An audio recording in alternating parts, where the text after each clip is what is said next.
Id-destinazzjoni tal-Life Cycle Challenge għal din is-sena se tkun fil-bliet ta' Hanoi fil-Vjetnam, Laos u l-Kambodja.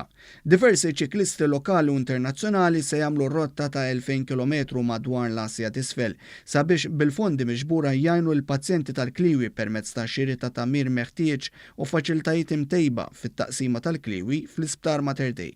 Din l-isfida se tkun qed tappoġġja wkoll il-Transplant Support Group u tkompli tqajjem kuxjenza dwar il-ħtiġa ta' trappjanti tal-organi f'Malta.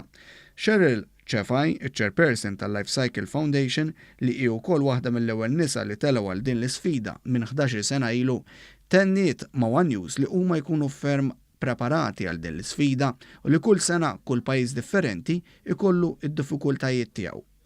Dis-sena qed nisperaw li kollna challenge differenti, se naqsmu 3 pajjiżi.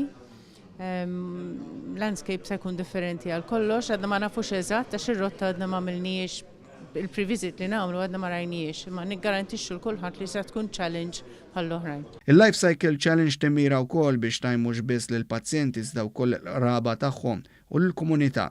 Din l-isfida għandha l-appoġġ kontinwu tas-Segretarju Parlamentari Clifton Grima li saħaq kif attivitajiet bħal dawn jiġdu il-veru valuri tagħna il-Maltin. Tu pjaċir meta tara qdiet volontarji jaħdmu ma' partners lokali sabiex jagħmlu biċċa xogħol bħal din. Biċċa xogħol li turi il-valuri tagħna bħala poplu, il-valuri li wieħed jgħin dejjem il-ħaddieħor.